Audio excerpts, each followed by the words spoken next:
desde o verão passado, final do verão passado. A gente no verão monta sempre ali uma piscina e eu o ano passado ainda tinha pouca força nos braços e tudo, então passava muito tempo a fazer exercício nos braços. E como sou destro, a tendência era esforçar mais o direito. E uma das coisas que eu me entretinha a fazer ali, em vez de aspirar a piscina, era com aquela redezinha, passava o dia a limpar as impurezas, os pós. Quem veio cá via que eu passava montes de tempo ali. E a gente acha que isso não faz mal nenhum.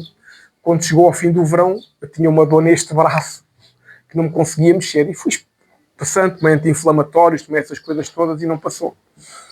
E, claro, todos os meses eu tenho uma consulta de revisão. Numa dessas consultas falei à médica, ela mandou-me fazer uma ecografia das partes moles e não sei o quê, e não acusou nada. Ou seja, para vocês terem noção, eu não conseguia tirar os pratos de cima do armário, os pratos de sobremesa. Eu não conseguia fazer assim. Eu, para me lavar, tinha que me dobrar para conseguir lavar este lado. Ou seja, assim ainda fazia coisa. Agora, levantar o braço, fazer para trás, qualquer coisa, eu não conseguia fazer nada. E obviamente, desde essa altura que orava para que o Senhor me trouxesse uma cura nesse sentido. E no dia 24, no dia de Pentecostes, estava cá atrás, junto do João que estava nas letras, e veio aquele instinto no meio de uma das músicas da gente levantar os braços. E quando dei por mim, levantei o braço e não senti rigorosamente nada. E fiquei curado, ou seja, estou a fazer a minha vida normal com o braço direito. E porquê é que eu quero trazer este testemunho? Para já porque a Bíblia nos diz que o nosso testemunho edifica a fé dos restantes irmãos e aumenta a nossa fé, edificar a igreja. Mas segundo, para lembrar uma coisa que aconteceu aqui na Arca, na garagem, no início, não sei precisar qual foi o dia, nem o mês, mas nós na altura fazíamos uma coisa que era, ainda não chamávamos o cenáculo, mas juntávamos às sextas-feiras aqui, entre as 8h30 e as 10h30 da noite, para ter um tempo de adoração. Quem conseguia vinha, quem não conseguia não vinha, os que eram mais próximos vinham mais vezes, os que eram de mais longe vinham menos vezes. E numa dessas sextas-feiras, nessa altura, eu também estava, já não me recordo porquê, estava com uma dor também neste braço que eu não conseguia, que me limitava muito mesmo, também no banho e tudo mais. Não era tão intensa como esta, mas limitava-me muito. Desta vez eu já estava em desespero e o médico que fez a ecografia das partes moles disse: você não tem nada, não tem nenhum tendão inflamado, não tem nada. O que a médica me disse é que podia ser uma consequência neurológica de eu estar mais sensível, mas também não via razão para isso. E naquela altura também fiz tudo e não se acusava nada. E num dessas sextas-feiras, a Ana Laje estava aqui nesse tempo da adoração e ela estava muito mal do joelho, ela estava com um problema no joelho, inflamado, já não sei o que era.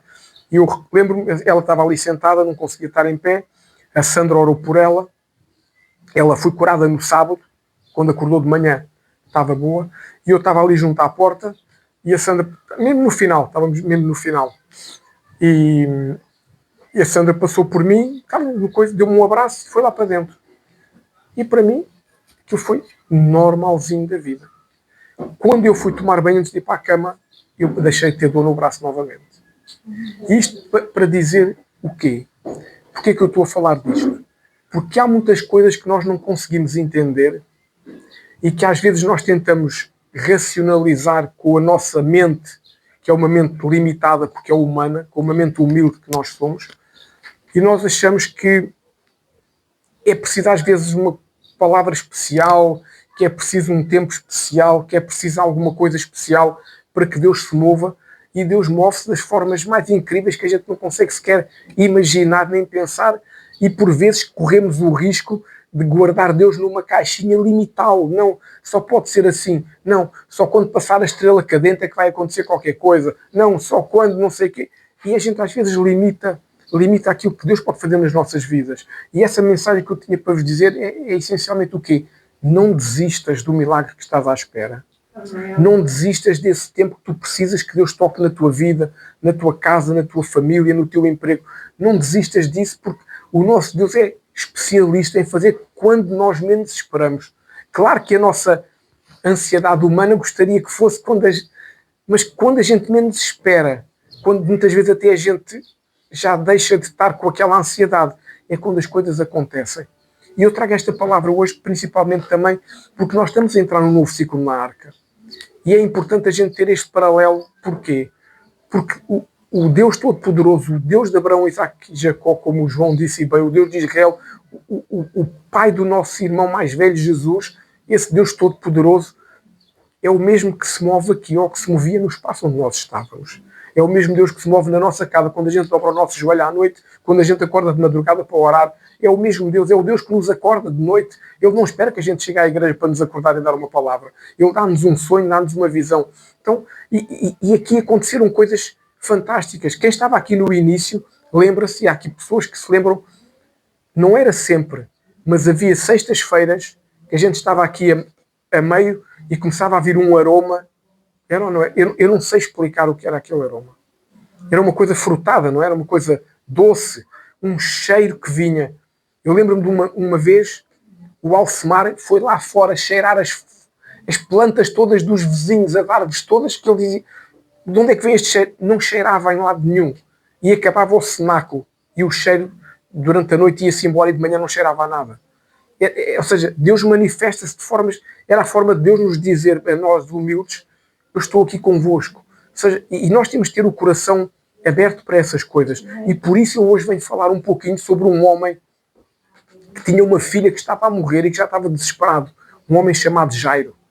Todos nós, se calhar, conhecemos a história de Jairo. E é importante a gente pensarmos um pouquinho o que aconteceu com Jairo. Porque há momentos na nossa vida em que as nossas finanças, a nossa posição, sei lá, a influência, os conhecimentos que a gente tem, tudo não resolve os problemas que nós temos. E enfrentamos uma situação que nós não sabemos como é que vamos conseguir ultrapassá-la e precisamos que ela seja ultrapassada porque a nossa vida está a ficar complicada, está a ficar presa, nós estamos a ficar constrangidos muitas vezes com a própria situação e não nos sentimos em paz, não nos sentimos libertos. E isso não é o que Deus quer para nós. E Jairo vivia uma situação dessas. E quando estamos numa situação dessas, nós precisamos de quê? De uma ação de Deus. Precisamos de um milagre. O que é um milagre? O milagre é algo que nenhum de nós consegue fazer. Se eu agora pedisse a cada um, olha, chega ali e vira a ampulheta ao contrário porque já acabou. Não é preciso Deus fazer. Eu posso fazer. Quando o Senhor Jesus foi ressuscitar Lázaro, quem é que tirou a pedra? Foi Jesus? Não. Qualquer um podia fazer. Quem é que tirou as ataduras que Lázaro tinha? Foi ele próprio. Porquê? Ele já estava ressuscitado, conseguia fazer. Quem fez o milagre? Jesus. Há coisas que nós podemos fazer. Não podemos pôr essa responsabilidade, esse ónus, esse dever em Jesus. Temos nós que o fazer. Mas há muita coisa. A maioria nós não conseguimos. E Jairo não conseguia. Já estava perante uma situação em que ele fugia completamente do controle dele. Jairo era um homem de influência. A Bíblia nos diz isso. Era um homem, era um líder, era um homem respeitado. Acredito que tivesse dinheiro. Acredito que com as limitações que havia na altura, os melhores médicos deviam ter ido lá à casa. Com certeza ele não estava à espera do Serviço Nacional de Saúde marcar a consulta para daqui a 6 meses. Não. O melhor médico deve ter ido lá. Porque ele era um homem respeitado, ele era um homem de autoridade, era um líder religioso. A Bíblia nos diz que ele era um dos dirigentes da sinagoga. Não era qualquer um que era responsável por uma sinagoga. A função dele envolvia o quê? Organizar os cultos. A função dele envolvia cuidar da leitura da lei. Não é qualquer um que chega a uma sinagoga e pega a Torá e começa a ler. Não é, nem hoje, nem era assim antigamente. São pessoas que são escolhidas porque conhecem a própria lei que estão a ler, vivem aquilo e são pessoas de confiança. Ele zelava pelas tradições judaicas, ou seja, a organização das festas, os detalhes, o Shabat, todas as semanas. Ele era responsável por isso. Ele fazia mais ainda, diz-nos a Bíblia, que ele supervisionava os próprios mestres que ensinavam na sinagoga. Então ele era um homem de bem, podemos dizer. Eu acredito que se Jairo fosse na rua, qualquer um sabia quem era o Jairo. E naquela época, os líderes religiosos estavam muito incomodados com Jesus. A verdade é essa. Como hoje o mundo está muito incomodado com Jesus. Quando hoje nós dizemos que o aborto é um crime, toda a gente fica... Mas é um crime. E as pessoas ficam incomodadas quando a gente diz isso. Eu não posso dizer a ninguém para não fazer um aborto porque a lei o permite. Portanto, porquê é que ficam incomodadas por eu dizer que sou contra? É a minha opinião. Tenho direito a ela. Além de ser cristão, pago os meus impostos. Como pagador de imposto, tenho direito a expressar a minha opinião Quem gosta, gosta. Quem não gosta tem que comer menos, porque é a vida. Agora, nós incomodamos os outros quando usamos aquilo que o Senhor Jesus nos ensina. E naquela altura, os líderes religiosos, o mundo, digamos assim, a cultura do mundo, estava incomodada. Porque Jesus fazia coisas que para eles era errado. Jesus curava no sábado, porque é mais importante a vida do que cumprir a lei do Shabat. Como é óbvio, o Shabat é importante, mas é mais importante uma vida. Jesus confrontava os fariseus, mostrando-lhes: vocês acham que sabem muito, mas só sabem a letra, não vivem a letra. Gostam de orar alto, mas não sabem depois de dar uma oração para abençoar o próximo. Jesus confrontava-os porque recebeu os pecadores e ia jantar com eles. Porquê? Porque Jesus gostava do pecado? Não. Jesus sabia que a sua presença transformava as pessoas. E enquanto estava com um pecador a jantar, ele sabia que aquelas vidas eram alcançadas. E Jesus questionava muitas tradições humanas, que há coisas que estão na Torá, há coisas que estão na Bíblia. O Senhor nos diz que entregou 613 mitzvahs ao povo judeu, mas há muita outra coisa que eles criaram como doutrina humana para lhes facilitar a vida como seres humanos que são. E Jesus punha isso tudo em causa, porque não era bíblico, porque não era Deus que tinha mandado fazer. Então, Jesus confrontou toda a gente e era visto como uma ameaça. Mas se Jairo não saísse dessa prisão, digamos assim, da religiosidade, se Jairo não saísse, naturalmente falando, daquilo que era o certo, ele nunca iria ter com Jesus. E a história que nós íamos ler hoje na Bíblia era diferente. Hoje não nos falaria de uma menina que foi curada, hoje ressuscitou, hoje falar-nos-ia a Bíblia, ou talvez não, que houve um líder religioso cuja filha morreu porque ficou preso nas amarras de religiosidade. Não é só para nós hoje que é difícil viver a liberdade que Jesus nos entregou na cruz. Naquela altura também era difícil. Pensa assim comigo, o que é que iriam pensar de Jairo? O dirigente da sinagoga indo falar com Jesus, reconhecendo publicamente aquele que os fariseus rejeitavam. Eu acredito que foi um escândalo. Eu não tenho dúvidas nenhumas que quando Jairo foi ter com Jesus, deve ter ouvido assim: não tenho dúvidas nenhumas. O líder vai falar com ele. E isso lembra-me de uma outra personagem parecida com ele, que se chama Nicodemos. Quem se lembra de Nicodemos? Quem sabe quem foi Nicodemos? Nicodemos era um líder religioso também. Lembram-se aquele homem a quem Jesus disse que ele precisava de nascer de novo e ele perguntou: mas como é que eu nasço de novo? Volto para o ventre da minha mãe? Não. Tens de ser lavado pelo Espírito, pela palavra, nascer de novo pelo Espírito. Deixa-me fazer uma pequena comparação entre Nicodemos e Jairo. Dois líderes religiosos. A Bíblia nos diz que Nicodemos foi ter com Jesus de noite. Para quê? Para não ser visto. Ele foi perguntar a Jesus: como é que eu faço? Como é que eu faço para mudar? Mas foi sem que ninguém o visse. Porquê? Tinha medo. Não quis que o seu status quo fosse colocado em causa. Jairo foi em público, de dia, na frente de todos.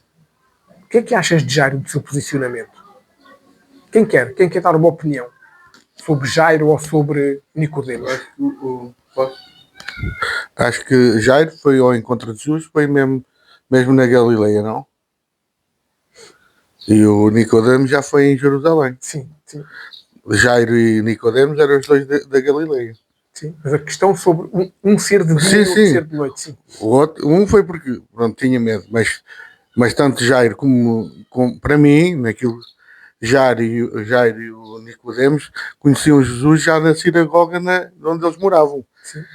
Jesus era mestre lá. Quando era na terra, toda a gente os conhecia a sair da porta para fora, a sair daqui, né? E íamos todos, mas em Jerusalém já não. Já era menos gente, a probabilidade era menor. Era menor, mas já o Nicodemos aí tinha medo porque os que estavam em Jerusalém conheciam-no todo. Já o conheciam, né? Que ele era do Estado, mas não conheciam o relacionamento que ele tinha na Galileia. Então ele não se quis expor durante o dia, mas sim à noite para não ser visto. Exato. O outro estava mais à vontade porque estava na terra dele e toda a gente o conhecia e todos sabiam que Jesus ia à sinagoga. É isso. Alguém quer partilhar mais alguma coisa? Acho que o desespero também. Assim, a gente garante que fica tudo. A gente garante que fica. Acho que o sentimento de Jairo pela filha dele, de saber que a filha dele estava prestes a morrer, né, praticamente, e fez com que ele tomasse essa atitude. A necessidade é outra. A necessidade muito maior. E já Nicodemos estava mais preocupado com a sua, né, com a sua salvação, com si próprio, como que ele ia entrar no céu. E já o outro não, estava preocupado com a filha dele. Acho que era a vida que estava em risco. Exato. A gente, dependendo da necessidade, a nossa movimentação também se faz de forma diferente, não é? Eu gostava que alguém pudesse... Vamos abrir as nossas Bíblias no livro de Marcos. Vamos ler aqui 3 versículozinhos. Marcos capítulo 5. Para lermos do 22 ao 24.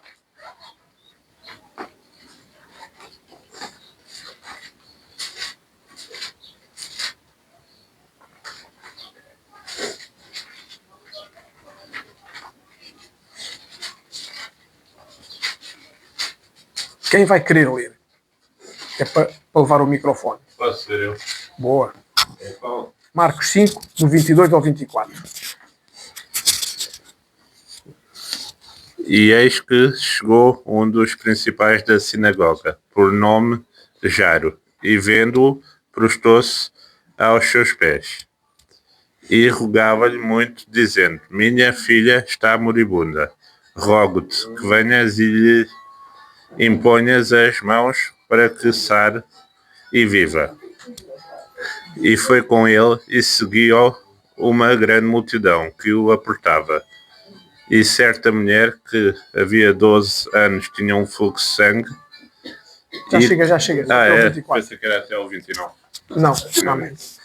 Então, Jairo foi ter com Jesus, mas não só foi ter com Jesus. Diz aqui no verso 22, prostrou-se aos pés de Jesus. Ou seja, símbolo de quê? Sinal de rendição, de reconhecer que ele era o mestre. Embora fosse um líder religioso. Mas ele não era parvo. Ele percebia que ali estava o mestre. Independentemente de eles aceitarem depois que era o Messias ou que não era por questões doutrinárias, era inegável o que Jesus estava a fazer, era inegável a mudança que estava a acontecer em toda a gente, e já prostrou-se. Só isso já era suficiente para ser olhado para toda a gente. Pior do que isso, ele convida Jesus para ir à sua casa, ou seja, o líder da sinagoga convida Jesus para ir à sua casa. Quase que dava para ser arriscado a ser expulso da sinagoga. Não tenho dúvidas que assim que aquilo constasse, provavelmente iriam pôr em causa. Nem sei se colocaram em causa ou não. A Bíblia não relata porquê. Porque não é relevante. O que é relevante é a atitude de Jairo. O que é relevante é o milagre de Jesus. A consequência depois, a Bíblia não nos relata porque não é relevante. Deixa-me fazer uma pergunta. Jesus próprios nos iam à sinagoga. Sim, mas uma coisa é ir à sinagoga. Ele lia a palavra. Sim, mas outra coisa é ir à casa. A casa simboliza uma coisa diferente. Não é? Deixa-me fazer uma pergunta, mas é bem observado. Qual a loucura que cada um de nós estaria disposto a fazer por causa de um milagre de Jesus? Será que nós estaríamos dispostos a fazer algo assim, ser expostos perante toda a gente por um milagre? O que é que nós faríamos por um milagre de uma vida, não é? De um filho, de um marido, de uma esposa, da mãe, de um pai, de um irmão? O que é que nós estaríamos dispostos a fazer de nós próprios? A gente às vezes...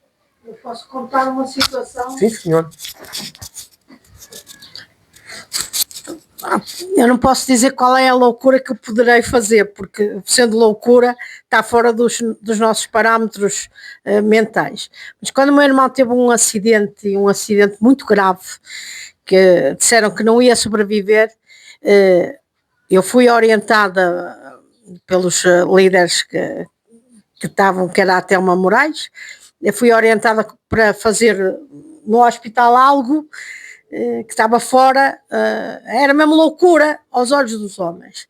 E ela disse-me assim: quando te derem o diagnóstico da vida do teu irmão, que provavelmente vai ser muito grave, tu vais dizer, não é tão grave como aparenta no nome de Jesus.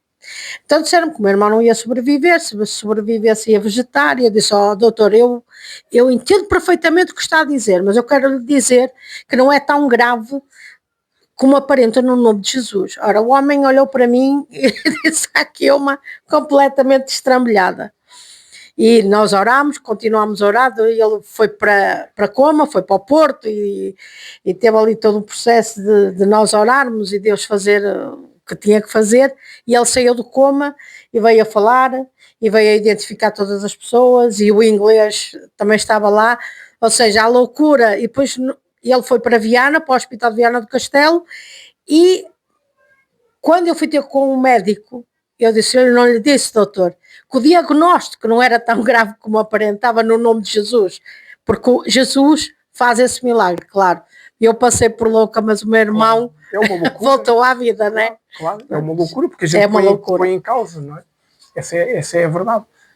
Eu não há um único dia que eu não oro pelo milagre dos meus filhos. Os únicos dias que eu acho que não orei, que não me lembro, foi quando estive nos cuidados intensivos. Não me lembro nada do que se passou naqueles 3 dias. Só sei que estava lá ligado às máquinas. Mas assim que fui para o hospital, assim que subi para o quarto, a minha primeira preocupação nesse dia foi garantir que eu orava por eles. E não sei dizer quando é que vai acontecer, mas... Vai acontecer. Por exemplo, quando não sei se sabem, alguns sabem, outros não.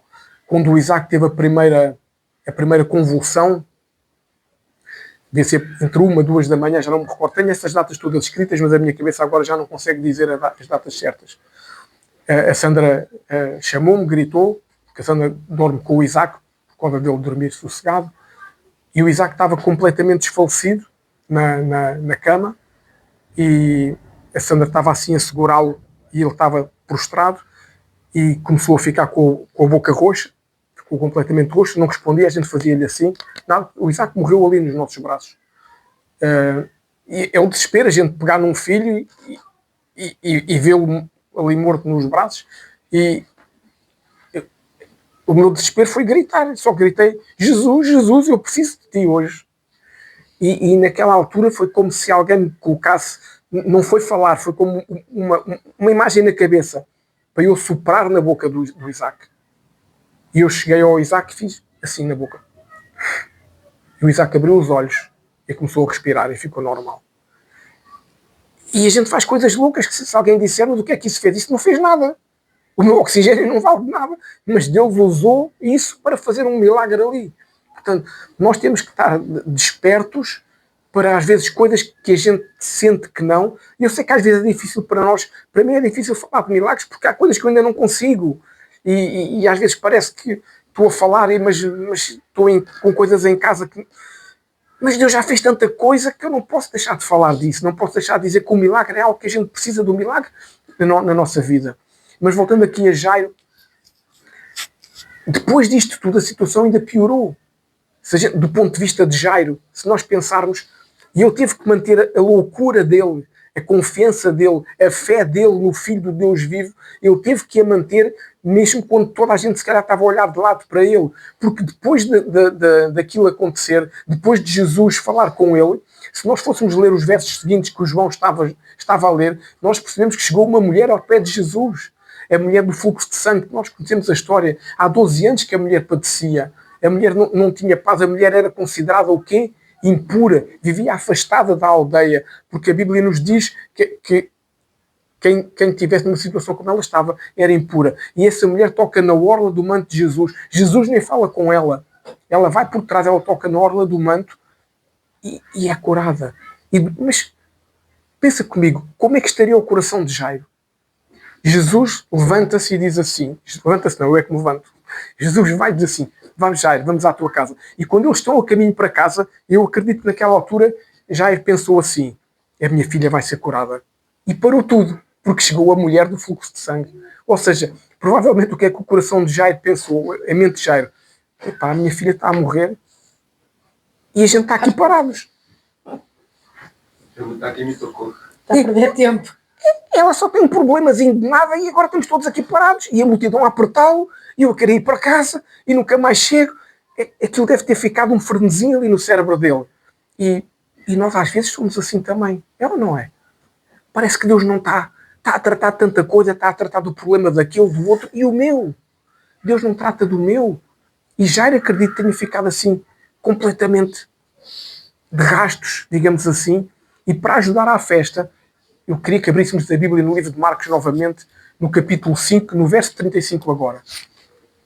Enquanto Jairo estava nesta confusão toda, a pensar, nunca mais chego a casa, nunca mais chego com Jesus, Quem quer ler? Marcos 5:35. Quem quiser tem que... Sim.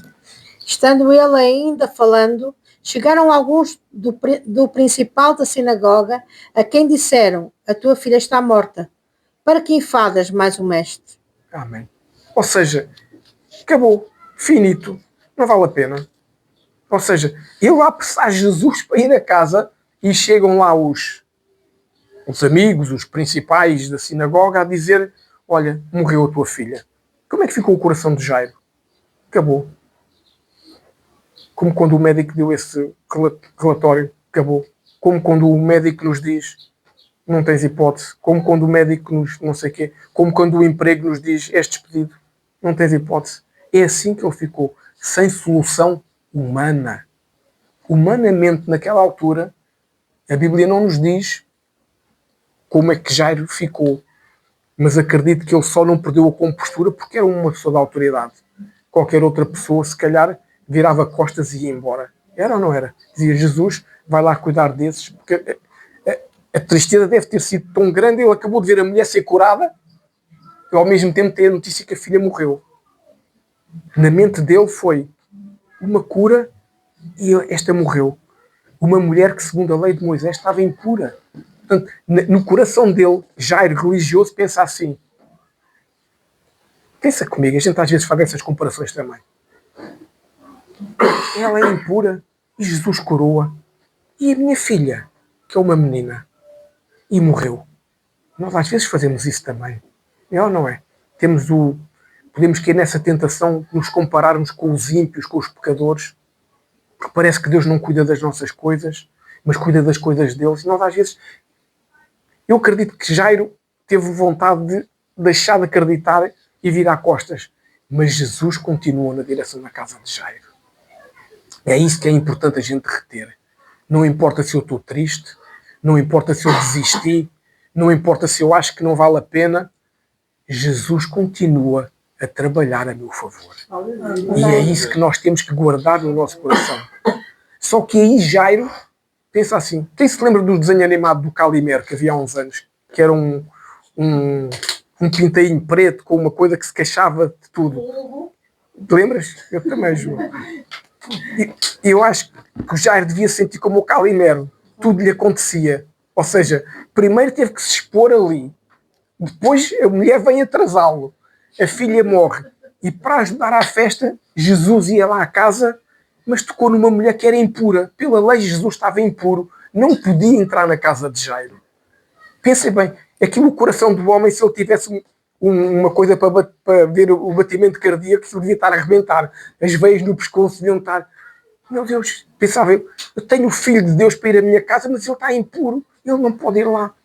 Porque ele conhece a lei, mas ele não conhece o coração de Deus. Amém. E quem conhece muito a lei, às vezes a gente agarra-se muito à lei, aos princípios, e esquecemos que o coração de Deus ultrapassa as nossas falhas, ultrapassa as nossas inevitabilidades, ultrapassa os nossos erros. Ou seja, ele estava a convidar uma pessoa impura para a sua casa, porque a mulher tocou em Jesus, Jesus está impuro. Só que aconteceu exatamente o contrário. Jesus, ela não transmite impureza para Jesus, Jesus transmite pureza para ela. Porque onde Jesus toca, tudo muda. Onde Jesus toca a vida, onde Jesus toca a santidade, onde Jesus toca a pureza. Quando nós colocamos um louvor na nossa casa, o céu rasga sobre a nossa casa. Pode estar a acontecer a pior desgraça, o céu abre-se naquele lugar e a presença de Deus invade a nossa casa, invade o nosso coração, invade a nossa vida. E com Jesus é exatamente igual. E já estava a fazer algo completamente louco para os padrões do mundo. Chamar Jesus e o Jesus impor pelos padrões do mundo para ir à sua casa. Mas connosco também é assim. Quando nós dizemos sim a Cristo e dizemos não ao pecado, o que é que acontece? Toda a gente diz que és maluco. Agora não vês mais estes filmes? Não. Agora não fazes mais isto? Não. Agora não. És maluco. Não, não sou. Sou santo. Esforço-me para ser santo. Tento ser santo. Tento ser melhor pai, melhor marido, melhor esposo, melhor mãe, melhor filho. É isso que nós temos que tentar ver. E o resultado foi o quê? Daí um pouco. Jairo chega à casa e Jesus entra na casa e toca numa menina morta.